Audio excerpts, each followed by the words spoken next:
सर्वांना नमस्कार। या शैक्षणिक वर्षातील दुसऱ्या शिक्षण परिषदेमध्ये मी डॉक्टर बाबासाहेब बडे आदी व्याख्याता जिल्हा शिक्षण व प्रशिक्षण संस्था नाशिक आपले हार्दिक स्वागत करतो। मागील शिक्षण परिषदेमध्ये आपण पायाभूत साक्षरता आणि संख्याज्ञान या विषयाची ओळख करून घेतलेली आहे। पायाभूत साक्षरता आणि संख्याज्ञान यामध्ये नेमकं काय काय येतं, या बाबी आणि शिक्षकाची भूमिका नेमकं त्यामध्ये कशी असणार आहे याविषयी डॉक्टर जगन्नाथ दरंदले यांनी मागच्या शिक्षण परिषदेमध्ये आपल्याला माहिती दिली होती।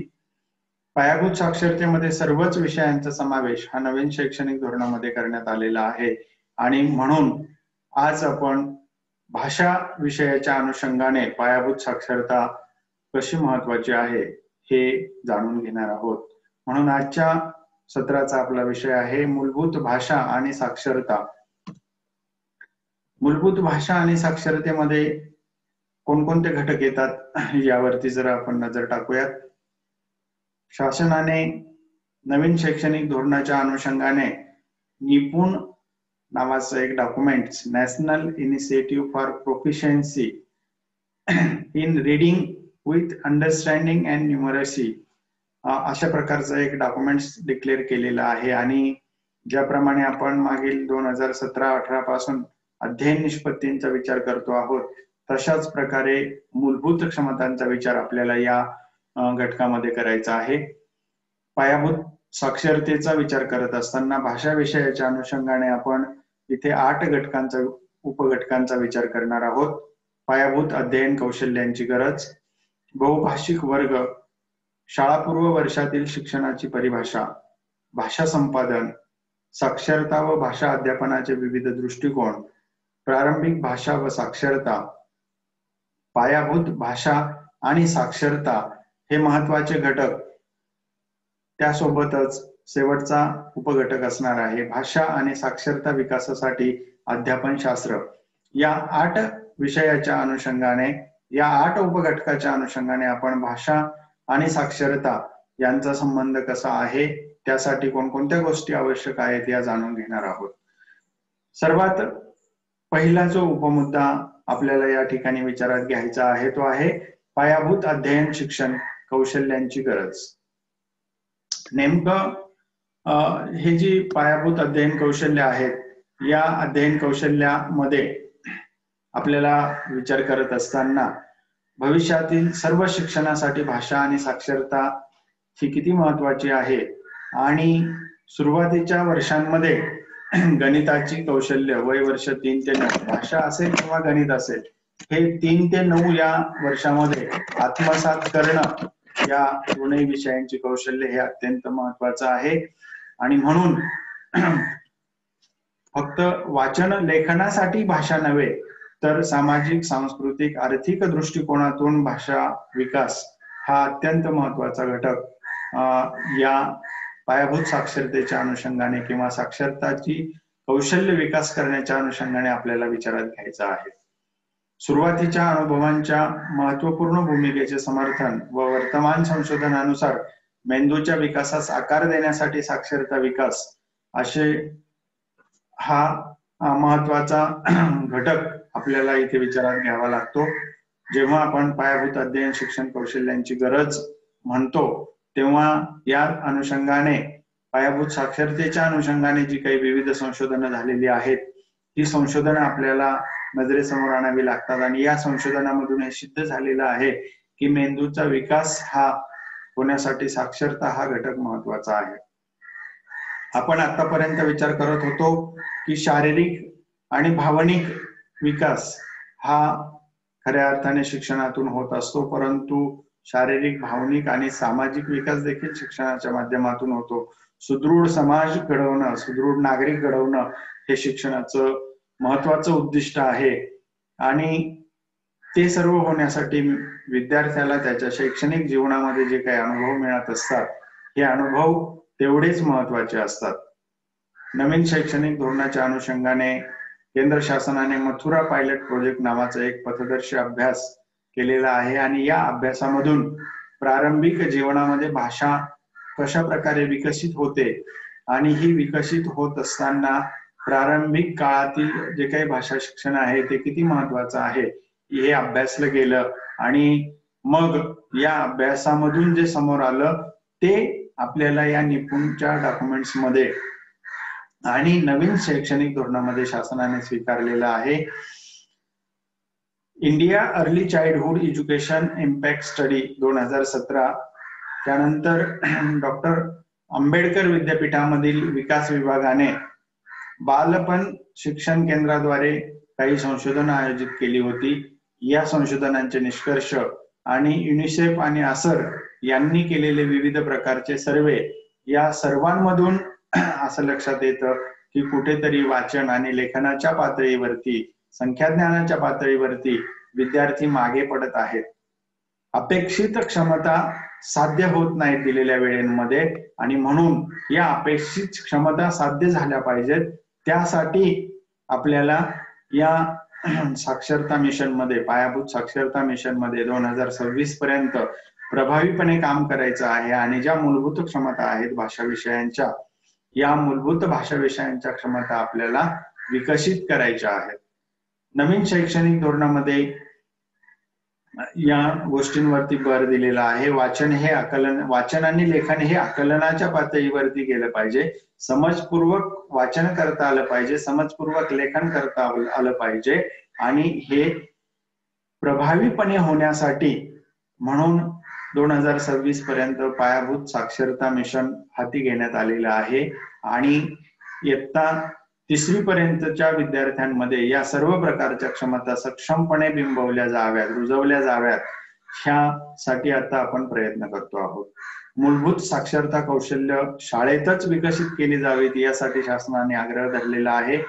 कारण जरी भाषेचा शिकण्याचा प्रवास हा त्या व्यक्तीच्या जन्मापासून होत असला तरीही खऱ्या अर्थाने जो काही शास्त्रशुद्ध विकास आहे तो मात्र शालेय वातावरणामध्ये होत असतो आणि म्हणून तशा प्रकारचं काम हे या ठिकाणी व्हावं हे अपेक्षित आहे. या साक्षरता मिशन मध्ये आणखी एक महत्वाची गोष्ट जी डोळ्यासमोर आलेली आहे ती गोष्ट आहे बहुभाषिक वर्गखोल्या. आज आपण जेव्हा पेठ, सुरगाणा किंवा कळवण या भागामध्ये जेव्हा शिक्षक बांधव काम करतात तेव्हा त्या आदिवासी क्षेत्रातील विद्यार्थ्यांची बोलीभाषा ही त्यांच्या शिकण्यामध्ये अडथळा काही दिवस तरी निर्माण करताना आपल्याला दिसून येते आणि म्हणून मग या गोष्टी ज्या आहेत त्या बहुभाषिक वर्गखोल्या ही संकल्पना बायलिंग्वल बुक्स किंवा बायलिंग्वल लँग्वेजेस हा जो काही ट्रेंड आता नव्याने येतो आहे तो स्वीकारला गेला आहे आणि मग त्या मुलांना आपल्याला त्यांची भाषा समजावून घेऊन त्यांच्या मातृभाषेमध्ये शिक्षण देण्यासाठी प्रयत्न करायचे आहेत. आपला आताचा जो वर्ग आहे आपल्या समोर असलेला, या वर्गामध्ये 4 प्रकारच्या परिस्थिती आपल्याला पाहायला मिळतात. मुलं जेव्हा शाळेमध्ये येत असतात तेव्हा त्यांच्या मातृभाषेसह ते येतात, पण त्यांची मातृभाषा हे शिकण्याचं साधन व्हावं, अडथळा होऊ नये यासाठी आपल्याला शिक्षक म्हणून प्रयत्न करायचे आहेत. संभाव्य परिस्थिती एक आहे, मुलाची भाषा शालेय भाषा आणि पाठ्यपुस्तकापेक्षा वेगळी आहे. म्हणजे जेव्हा मूल शाळेत येतं तेव्हा त्याची जी बोलण्याची भाषा आहे त्याने आतापर्यंत जे अनुभव घेतलेले असतात हे त्याच्या मूळ भाषेमध्ये घेतलेले असतात आणि मग मूळ भाषा किंवा मातृभाषेमध्ये घेतलेले असतात आणि मग शाळेची भाषा किंवा पाठ्यपुस्तकामध्ये जे लिहिलेलं आहे हे त्याला वेगळं वाटत असतं. अशा प्रकारची एक परिस्थिती आहे. दुसरी परिस्थिती आहे, मुलाची भाषा आणि शाळेची भाषा सामान्य आहेत परंतु इतर मुलं वेगवेगळ्या भाषेत बोलतात. प्रामुख्याने औद्योगिक क्षेत्रांचा विकास ज्या भागामध्ये झालेला आहे किंवा मोठ्या प्रमाणामध्ये स्थलांतर ज्या भागामध्ये होतं त्या भागामध्ये अशा प्रकारची परिस्थिती वर्गामध्ये आपल्याला पाहायला मिळते की मुलाची भाषा आणि शाळेची भाषा सामान्य आहे परंतु इतर मुलं मात्र ही वेगवेगळ्या भाषेमध्ये त्यांच्या मातृभाषेमध्ये बोलत असतात. संभाव्य परिस्थिती 3 वर्गामध्ये आहे. मुलाची मातृभाषा 2 किंवा त्याहून अधिक भाषांचा संयोग यातून बनलेली आहे पण शाळेची भाषा मात्र वेगळी आहे. प्रामुख्याने इंग्रजी माध्यमामध्ये अशा प्रकारची मोठी समस्या ही अलीकडच्या काळामध्ये दिसून येत आहे, कारण मुलाची मातृभाषा मराठी आहे आणि काही अंशी त्याची बोलीभाषा पण त्यामध्ये समाविष्ट झालेली आहे. पण शाळेमध्ये गेल्यानंतर मात्र शाळेची भाषा इंग्रजी आहे, शिक्षक इंग्रजी आणि हिंदी भाषेचा उपयोग करतात आणि त्यामुळे इथे पण मुलांच्या शिकण्यामध्ये काही प्रमाणामध्ये अडथळे येताना दिसतात. आणखी एक चौथी परिस्थिती आपल्याला या वर्गांमध्ये दिसते की बहुभाषिक कुटुंबामध्ये घरातील आणि इतर सदस्यांद्वारे बोलली जाणारी भाषा ही मातृभाषा किंवा स्थानिक भाषा यापेक्षाही वेगळी असू शकते आणि मग अशा प्रकारच्या जर वेगवेगळ्या परिस्थिती आपल्या समोर असतील तर मग मात्र शिक्षण देणं, प्रमाण भाषेतून शिकवण्याचा विचार करणं हे खऱ्या अर्थाने दिव्य ठरत असतं. आणि म्हणून या सर्व परिस्थितीचा विचार करता आपला वर्ग हा बहुभाषिक वर्ग आहे, मात्र या ठिकाणी शिक्षकांना स्वतःला प्रयत्न करावे लागतील, त्यांची बोलीभाषा समजून घ्यावी लागेल, ती बोलीभाषा आणि व्यवहार भाषा यांचा समन्वय साधावा लागेल आणि मग तशा प्रकारची रचना, तशा प्रकारच्या अध्ययन कृती या सुरुवातीच्या काळामध्ये त्या विद्यार्थ्यांना द्याव्या लागतील आणि मग त्यांना प्रमाण भाषेकडे घेऊन यावं लागणार आहे. त्या अनुषंगाने बहुभाषिक वर्ग खोल्या ही संकल्पना देखील आपल्याला पायाभूत साक्षरतेमध्ये समजावून घेणं आणि ती वापरात आणणं हे उपयोगाचं ठरणार आहे आणि त्यासाठी शासन स्तरावरती सुद्धा प्रयत्न सुरू झालेले आहेत. या सर्वांमध्ये आणखी एक महत्वाची गोष्ट पायाभूत साक्षरतेमध्ये मांडली गेली आहे, ती म्हणजे शाळापूर्व वर्षातील शिक्षण. हे शाळापूर्व वर्षातील शिक्षण हे अत्यंत महत्वाचं मानलं गेलं आहे. या शाळापूर्व वर्षामध्ये विद्यार्थ्याचा जो काही विकास आहे त्या विकासाची जी काही वेगवेगळी टप्पे आहेत त्या टप्प्यांचा विचार इथे केलेला आहे.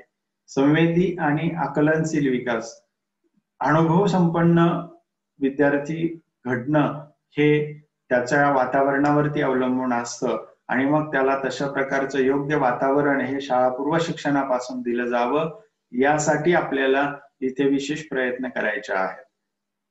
हे संवेदी आणि आकलनशील विकास घडवून आणण्यासाठी प्रामुख्याने काही गोष्टींकडे आपल्याला बारकाईने लक्ष द्यावं लागेल आणि त्या गोष्टी म्हणजे इथे आपल्याला विचारात घ्याव्या लागतील की विद्यार्थ्यांचा जो काही सुरुवातीच्या काळातला विकास आहे तो पंच ज्ञानेंद्रियांच्या द्वारे होत असतो आणि मग ही पंच ज्ञानेंद्रिय जर एकत्रित विचार करत असतील, जर ते समजावून घेऊन विचार करत असतील तर मात्र विद्यार्थ्यांना अधिक ज्ञानप्राप्ती, आकलन पातळीपर्यंतची ज्ञानप्राप्ती या ठिकाणी होणार आहे.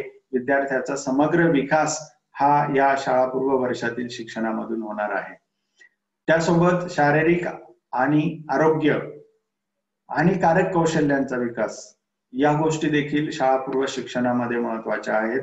निरोगी आयुष्य, निरोगी जीवन, हेल्दी लाईफ यासाठी विद्यार्थ्यांना आपल्याला चांगल्या सवयी लावाव्या लागणार आहेत, आरोग्याच्या सवयी लावाव्या लागणार आहेत आणि या आरोग्याच्या सवयी लावत असताना आपण जे म्हणतो ग्रॉस मोटर स्किल किंवा फाईन मोटर स्किल हे सुद्धा डेव्हलप होणं तेवढंच गरजेचं आहे. हस्तनेत्र संबंध, संतुलित आहार आणि आरोग्याचा सराव, शारीरिक सराव या गोष्टी खेळाच्या माध्यमातून असतील किंवा छोट्या छोट्या कृतींच्या माध्यमातून असतील या शाळापूर्व शिक्षणामध्ये होणं अपेक्षित आहे. यानंतरचा महत्वाचा भाग आहे की शाळापूर्व शिक्षणामध्ये भाषेचा विकास होणं गरजेचं आहे.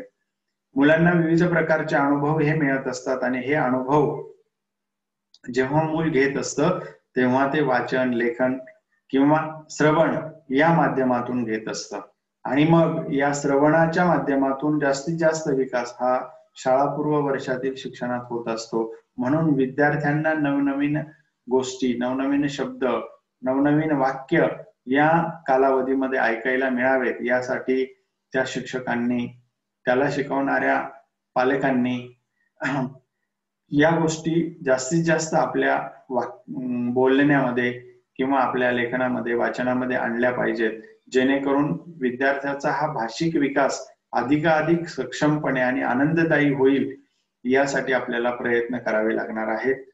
त्यानंतरचा महत्वाचा मुद्दा आहे शाळापूर्व वर्षामध्ये विद्यार्थ्याचा बौद्धिक विकास होणं. जवळपास जी काही आपण अगोदर पाहिलं की वेगवेगळी संशोधनं झालेली आहेत, या सर्व संशोधनांचं मत असं आहे की जवळपास 85% विकास हा बुद्धीचा या शाळापूर्व वर्षामध्ये म्हणजे 3 ते 9 या वयोगटामध्ये होत असतो. आणि मग जर या वयोगटामध्ये 85% विकास होत असेल तर तो विकास अधिक प्रगतीकडे जाणारा, प्रोत्साहन देणारा व्हावा, यासाठी आपल्याला निश्चितपणे प्रयत्न करावे लागणार आहेत. या सर्व विकासामधून सर्जनशील आणि सौंदर्यात्मक दृष्टी विकसित झाली पाहिजे विद्यार्थ्यांमध्ये. क्रिएटिव्हिटी निर्माण झाली पाहिजे आणि कला, नृत्य, संगीत याकडे सुद्धा विद्यार्थी वळले पाहिजेत. त्यासाठी त्यांना जे अध्ययन अनुभव दिले जाणार आहेत ते अध्ययन अनुभव अशा प्रकारचे दिले जावेत. त्यासाठी आपल्याला काही ठराविक प्रयत्न, ठराविक उपक्रम ते निश्चितपणे राबवावे लागतील आणि तशा प्रकारचे प्रयत्न या शाळापूर्व तयारीमध्ये व्हावेत, यासाठी प्रयत्नशील राहावे लागेल. वैयक्तिक, सामाजिक आणि भावनिक विकास. वैयक्तिक विकास म्हणजे चांगल्या सवयी विद्यार्थ्याला लागल्या पाहिजेत. इतरांची मतं ऐकून घेणं, इतरांची मतं समजून घेणं आणि स्वतःची मतं इतरांच्या भावना न दुखवता व्यक्त करता येणं, या गोष्टी सुद्धा या वैयक्तिक आणि सामाजिक विकासामध्ये येत असतात. त्यासोबतच स्वनियंत्रण, स्वतःच्या भावनांचं नियंत्रण, स्वची जाणीव आणि ताणतणावाचं नियंत्रण हे सुद्धा व्यक्तीला, मुलाला या वयोगटामध्ये करता येणं अपेक्षित आहे. तशा प्रकारचा विकास त्याचा झाला पाहिजे. यासाठी आपल्याला अध्ययन अनुभव त्याला तशा प्रकारचे द्यावे लागतील आणि म्हणून शाळापूर्व वर्षातील शिक्षण हे पायाभूत साक्षरता विकासामधलं सर्वात महत्वाचं शिक्षण मानलं गेलेलं आहे आणि त्या दृष्टीने आपल्याला त्याच्याकडे पाहावं लागणार आहे. यासाठीच आपण अलीकडच्या काळामध्ये जे काही प्राथमिक शाळांच्या परिसरामध्ये अंगणवाड्यांना जोडलं जात आहे किंवा अंगणवाड्या प्राथमिक शाळांच्या परिसरामध्ये भरवण्यासाठी शासन स्तरावरती जी काही प्रक्रिया सुरू झालेली आहे, त्याचं कारणच हे आहे. पुढचा मुद्दा आहे भाषा संपादन. भाषा संपादनाचा प्रवास हा व्यक्तीच्या जन्मापासून मृत्यूपर्यंत होत असतो. मात्र भाषा संपादनाच्या या प्रवासामध्ये महत्वाचा टप्पा जो आहे तो आहे शालेय शिक्षण. या शालेय शिक्षणामध्ये सर्वात अधिक भाषा संपादन हे व्यक्तीचं होत असतं. नवनवीन शब्दसंग्रह हा शब्दसंपत्ती वाढवली जाते आणि त्याचा उपयोग हा व्यक्ती त्याच्या दैनंदिन जीवनामध्ये बोलत असताना, कृती करत असताना या सर्व गोष्टी विचारात आणत असतो. म्हणून वयाच्या 5व्या वर्षापर्यंत मुलांना ध्वनी प्रणाली समजते. त्यांच्या मातृभाषेमध्ये संभाषण करण्याची क्षमता ही वयाच्या 5व्या वर्षापर्यंत त्यांच्यामध्ये विकसित होत असते आणि याच ठिकाणी विद्यार्थ्यांना व्याकरणाचं ज्ञान सुद्धा होत असतं. म्हणजे व्याकरणामधले जे काही विविध उपघटक आहेत, कर्ता, कर्म, त्यानंतर काळ, त्यानंतर नाम, सर्वनाम, वाक्यविचार यासारख्या ज्या काही गोष्टी आहेत, या गोष्टी या विद्यार्थ्याला वयाच्या 5व्या वर्षापर्यंत अप्रत्यक्ष समजत असतात आणि त्याचा शब्दसंग्रह हा सातत्याने विकसित होत असतो. मात्र हा शब्दसंग्रह अधिकाधिक विकसित करण्यासाठी आपल्याला अधिकचे प्रयत्न करणं गरजेचं आहे, शिक्षक म्हणून आणि शालेय वातावरणाचा भाग म्हणून. त्यासाठी मला वाटतं आपल्याकडे अनेक शिक्षक आहेत. माइंड मॅपिंग किंवा शब्द डोंगर, शब्दचक्र यासारख्या कृती ते आपल्या शिक्षणामध्ये घेत असतात आणि त्याद्वारे हे काम अधिक प्रभावीपणे करत असतात. त्यानंतर प्रारंभिक वर्षातील मिळवलेली भाषा क्षमता किंवा कौशल्य प्रभावी होण्यासाठी विद्यार्थ्यामध्ये काही क्षमता विकसित होणं गरजेचं आहे. त्यामधली प्रमुख क्षमता आहे उच्चारण जागरूकता आणि समृद्ध शब्दसंग्रह. या दोन महत्वाच्या क्षमता जर विद्यार्थ्यामध्ये विकसित झाल्या तर निश्चितपणे नियोजनपूर्वक व अर्थपूर्ण आंतरक्रियांच्या माध्यमातून भाषा विकास हा अधिक साधला जातो. त्या दृष्टिकोनातून या गोष्टींकडे आपल्याला पाहावं लागेल, भाषा संपादनाकडे पाहावं लागेल आणि अधिकाधिक समृद्ध भाषा संपादन व्हावं यासाठी प्रयत्न करावे लागतील. हे प्रयत्न कसे करायचे आहेत, नेमकं काय करायचं आहे, त्या दृष्टीने शिक्षकाचा दृष्टिकोन बदलणं हे महत्वाचं भाषा शिक्षणामध्ये मांडलं गेलेलं आहे. आणि भाषा आणि साक्षरता हा शिकवण्याचा दृष्टिकोन नेमका कसा असला पाहिजे यासाठी संशोधनामधून आणि निपुणच्या डॉक्युमेंट्स मधून 4 दृष्टिकोन आपल्याला दिलेले आहेत. त्यामधला पहिला दृष्टिकोन आहे वाचन तयारी मॉडेल. वाचन तयारी मॉडेलमध्ये आपण सर्वांनी मूलभूत क्षमता विकासाचं प्रशिक्षण घेतलेलं आहे. म्हणजे जे प्राथमिक शाळांमध्ये शिक्षक म्हणून काम करतात त्या सर्वांनी जवळपास 2017-18 आणि 18-19च्या सुरुवातीला अशा प्रकारचं मूलभूत क्षमता विकासाचं प्रशिक्षण घेतलेलं आहे. आणि या प्रशिक्षणामधून वाचन पूर्व तयारीच्या कृती किंवा लेखन पूर्व तयारीच्या कृती, कागद फाडणे असेल, कागदाचे गोळे काढणं असेल, शेंगा फोडणे असेल, टायर खेळणं असेल, यासारख्या ज्या काही कृती आपण घेतलेल्या आहेत या सर्व कृती या वाचन तयारी मॉडेल च्या अनुषंगाने महत्वाच्या आहेत. जो मौखिक भाषा, मौखिक बोलता येणं आणि लिखित स्वरूपाचं जे आहे ते वाचता येणं, या 2 गोष्टी या वाचन तयारी मॉडेलमध्ये आहेत. आणि त्या आपण जर समजावून घेतल्या तर निश्चितपणे भाषा साक्षरता विकसित होण्यामध्ये, भाषेच्या मूलभूत क्षमता विकसित होण्यामध्ये हा एक महत्वाचा भाग ठरणार आहे. काय योग्य काय अयोग्य हे श्रवण, वाचन आणि लेखनाच्या माध्यमातून विद्यार्थ्यांना समजणं हे वाचन तयारी मॉडेलमध्ये अपेक्षित आहे. त्यानंतरचा दुसरा दृष्टिकोन आहे उदयोन्मुख साक्षरता. अलीकडच्या काळामध्ये आपण पाहतो आहोत की व्हॉट्सअप, फेसबुक, ईमेल किंवा वृत्तपत्रांमध्ये सुद्धा काही छापून येणाऱ्या बातम्या आणि या बातम्यांमध्ये केलं जाणारं लेखन, हे जे काही लेखन आहे हे एक उदयोन्मुख साक्षरतेचा भाग आहे.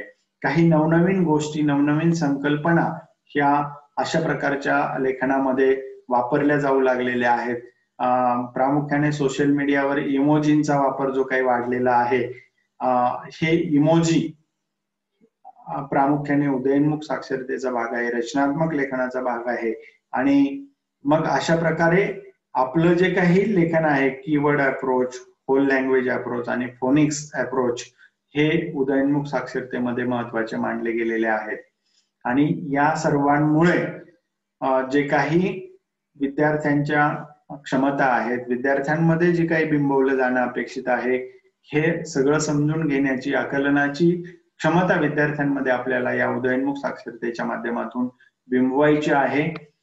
त्यानंतर शिक्षक सध्या वापरत असणारे जे काही दृष्टिकोन आहे शिक्षकांचा, तो असतो संतुलित दृष्टिकोन. माझा वर्ग, माझे विद्यार्थी आणि त्यांची जी काही गरज आहे, ही गरज ओळखून ती गरज विद्यार्थ्यांपर्यंत बिंबवणं आणि त्या विद्यार्थ्यांना त्यांच्या गरजेनुसार अध्ययन अनुभव देणं, हे संतुलित दृष्टिकोनामध्ये अपेक्षित आहे. ते आपण सर्वजण करत आहोत. ते अधिक प्रभावीपणे केल्याने निश्चितपणे भाषा साक्षरतेला आपला हातभार अधिक लागणार आहे. त्यानंतर आहे प्रारंभिक वर्षातील शिक्षणामध्ये अलीकडील काळात झालेले जे काही वेगवेगळे बदल आहेत ते. तर अलीकडच्या काळामध्ये कोणकोणते बदल झालेले आहेत, तर काय शिकवलं जातं, त्यानंतर ते कसं शिकवलं जातं आणि जे शिकवलं जातं त्यासह नेमकं शिक्षकांची भूमिका कशी असते, या 3 गोष्टी या अलीकडील काळामध्ये जे काही शिक्षण दिलं जात आहे त्यावरती प्रभाव पाडतात. निश्चितपणे वाचन, लेखन आणि वाचन लेखनाशी संबंधित ज्या काही कृती आहेत या कृतींवरती याचा परिणाम होत असतो. प्रकट वाचन, सहभागी वाचन, मार्गदर्शक वाचन आणि स्वतंत्र वाचन या ज्या काही वाचनाच्या संकल्पना आहेत, या संकल्पना विद्यार्थ्यांमध्ये रुजवल्या जाणं आणि त्याद्वारे विद्यार्थ्यांचा विकास होणं हे अपेक्षित आहे. त्यानंतर पुढचा आणि आपल्या या विषयाला पुढे घेऊन जाणारा महत्वाचा मुद्दा आहे प्रारंभिक भाषा आणि साक्षरता. वाचन आणि लेखन समजून घेणं. प्रारंभिक भाषा साक्षरतेमध्ये हा महत्वाचा मुद्दा आहे की वाचन आणि लेखन हे समजून घेता आलं पाहिजे. मुलं त्यांच्या आजूबाजूला लिहिलेले साहित्य वाचू लागतात. काय असतं मुलांच्या आजूबाजूला?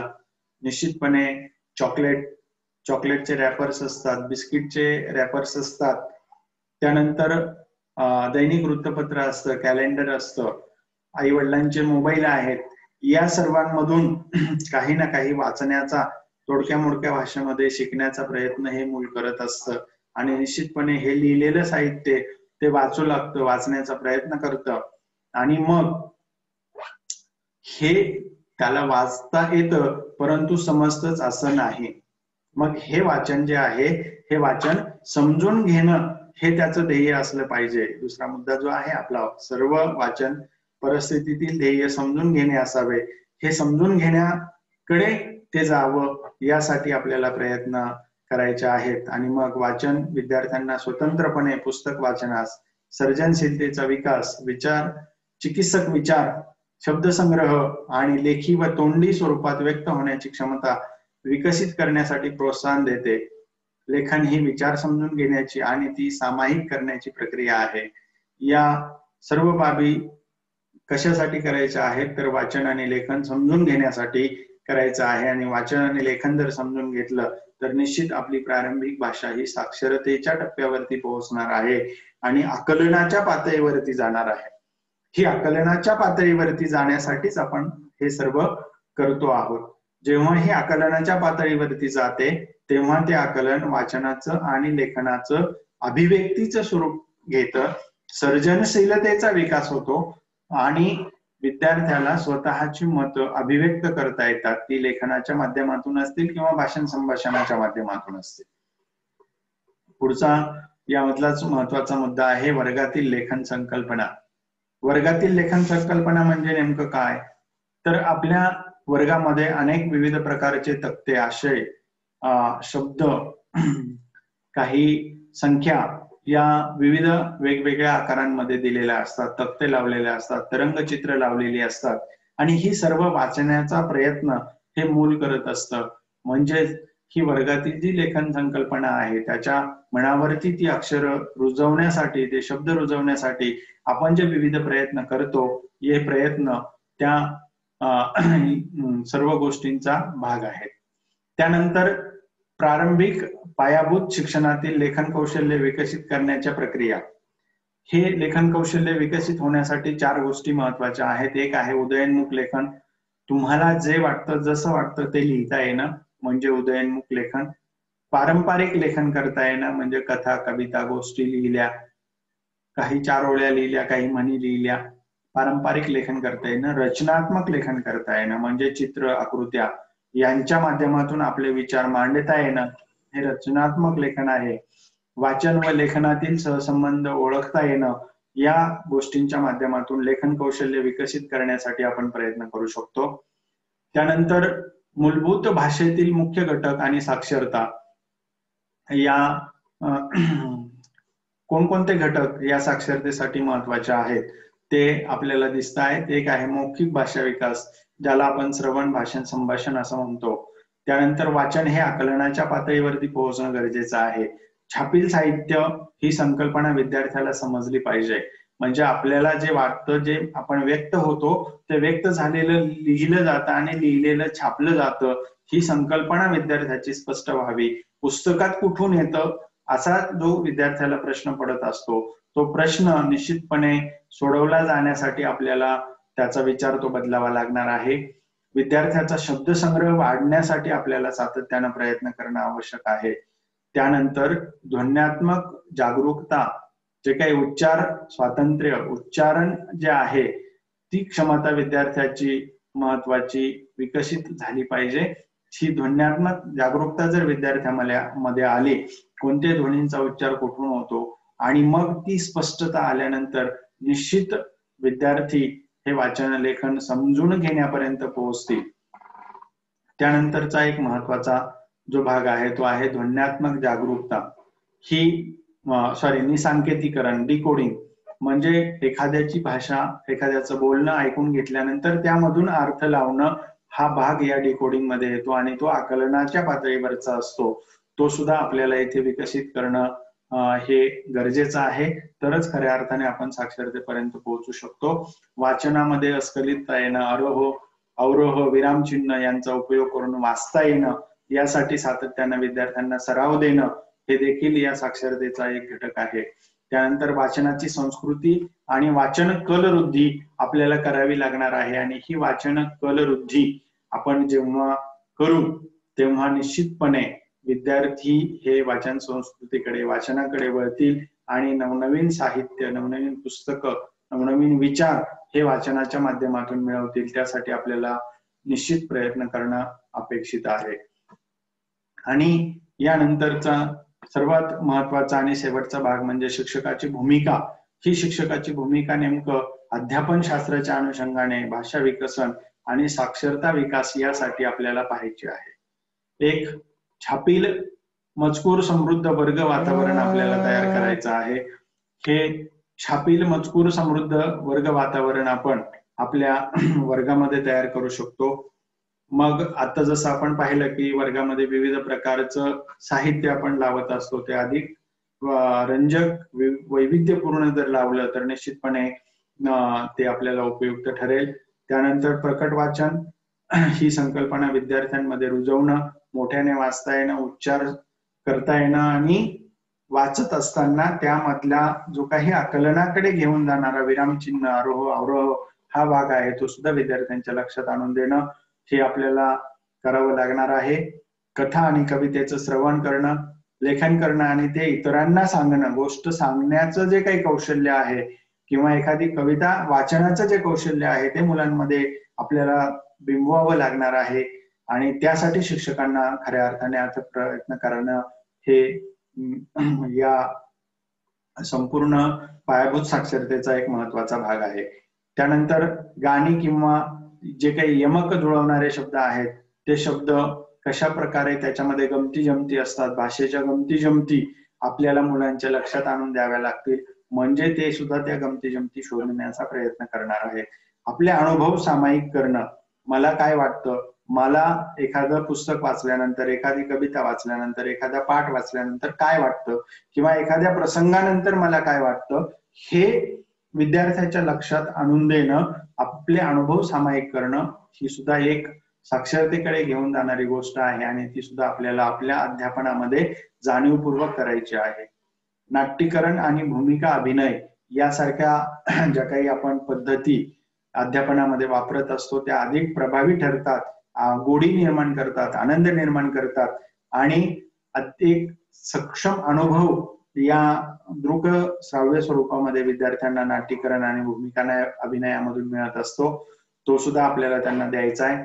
चित्रवाचन, चित्रगप्पा, चित्रचर्चा या ज्या काही मूलभूत वाचनामधली संकल्पना आपण घेतलेली आहे ती सुद्धा आपल्याला अधिक सक्षमपणे विद्यार्थ्यांना करून दाखवायची आहे आणि मग करण्यासाठी, सरावासाठी सुद्धा त्यांना वेळ द्यायचा आहे. त्यानंतर सामायिक वाचन. सामायिक वाचन विद्यार्थ्याला करता येणं अपेक्षित आहे, ते करता यायला पाहिजे. त्यासाठी सुद्धा आपल्याला आपल्या स्तरावरती काही प्रयत्न हे करावे लागणार आहे. वाचन आणि लेखन कोपऱ्यांवर आधारित उपक्रम. आपल्या वर्गामध्ये वाचन कोपरा किंवा लेखन कोपरा आपल्याला तयार करता आला पाहिजे आणि त्या वाचन लेखन कोपऱ्यावर आधारित काही कृती आपण विद्यार्थ्यांना दैनंदिन अध्ययन अध्यापनामध्ये दिल्या पाहिजेत किंवा स्वाध्यायासाठी दिल्या पाहिजेत, जेणेकरून विद्यार्थी त्या कोपऱ्याचा उपयोग करतील.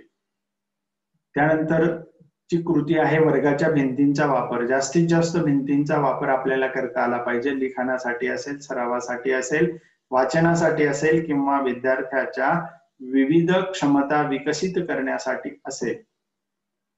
इथे शिक्षकाची सर्जनशीलता अत्यंत महत्वाची आहे की मी माझ्या वर्गातील भिंतींचा वापर कशासाठी करू शकतो, कसा करू शकतो, हे शिक्षकांनी स्वतः ठरवावं आणि तशा प्रकारे अधिक समृद्धपणे आपल्या वर्गाच्या भिंतींचा वापर करावा. अनुभवावर आधारित लेखन करण्याचं स्वातंत्र्य विद्यार्थ्यांना असावं. शिक्षकांनी ते करून दाखवावं. एखादा प्रसंग असेल, प्रार्थना किंवा परिपाठाच्या वेळीचा एखादा प्रसंग असेल आणि त्या प्रसंगावर आधारित शिक्षकाने एखादं छोटस 4 ओळी, 5 ओळी, 6 ओळी लिहून दाखवल्या तर अनुभवावर आधारित लेखन कसं असतं हे विद्यार्थ्यांच्या लक्षात येईल आणि मग ते तशा प्रकारचं लेखन करू शकतील. मध्यान्ह भोजन. अगदी मध्यान्ह भोजनाच्या वेळी सुद्धा आपल्याला काही अनुभव येत असतात, काही कृती काही घटना प्रसंग घडत असतात, याचं सुद्धा वर्णन विद्यार्थ्यांना करता आलं पाहिजे, सांगता आलं पाहिजे. त्या अनुषंगाने आपल्या अध्यापनामध्ये ही गोष्ट कशी वापरता येऊ शकते ते सुद्धा शिक्षकाचं एक कौशल्य असणार आहे. पाठ्यपुस्तक आणि इतर स्रोतांचा वापर. पाठ्यपुस्तक किंवा इतर स्रोत आपल्याला अध्यापनामध्ये अधिक प्रभावी कसे वापरता येतील, हे शिक्षकाची स्वतःची क्रिएटिव्हिटी असेल, सर्जनशीलता असेल, की शिक्षक त्याचा अधिकाधिक कसा वापर करू शकतात. वेगवेगळ्या दिशेने आपल्याला त्याच्यावरती विचार करून हे आपलं काम आपल्याला करायचं आहे. त्यानंतर मुलांच्या मातृभाषेवर भर. बहुवर्ग खोली आपण आताच विचारात घेतलेली आहे. या बहुवर्ग खोलीचा विचार करता आपल्याला या सर्व गोष्टींचा विचार हा त्या ठिकाणी करावा लागणार आहे. निश्चितपणे आपण अशा प्रकारचं काम करणार आहात. हे काम आपण जेवढ्या प्रभावीपणे करू तेवढ्या प्रभावीपणे आपल्या वर्गातील मुलं ही अधिक सक्षमपणे साक्षर होणार आहेत आणि पायाभूत साक्षरता हा जो काही घटक आहे, जे आपलं मिशन आहे नवीन शैक्षणिक धोरणाचं, हे मिशन आपण लवकरात लवकर साध्य करण्यासाठी 2026 जरी आपल्याला टार्गेट दिलेलं असेल तरी आता जी आपल्या समोर मुलं आहेत यांचं साक्षरता होण्यासाठी, ही मुलं आकलनाच्या पातळीवर वाचन, लेखन, संख्याज्ञानाच्या बाबतीमध्ये पोहोचण्यासाठी आपल्याला प्रयत्न करायचे आहेत. या प्रयत्नांसाठी आम्ही तुमच्या सोबत आहोत. आपल्याला हे प्रयत्न करण्यासाठी खूप खूप शुभेच्छा. आणि आपण सर्वांनी शांतपणे ऐकून घेतलं त्याबद्दल पुनश्च एकदा धन्यवाद. संयोजकांनी भाषा हा विषय आपल्या समोर मांडण्याची संधी दिली त्याबद्दल आमच्या आदरणीय प्राचार्या डॉक्टर श्रीमती रत्नप्रभा भालेराव मॅडम आणि शिक्षण परिषदेचे समन्वयक श्री डॉक्टर जगन्नाथ दरंदले साहेब, या दोघांचेही मी या ठिकाणी आभार व्यक्त करतो आणि पुढील शिक्षण परिषदेसाठी आपणास हार्दिक शुभेच्छा देतो. धन्यवाद.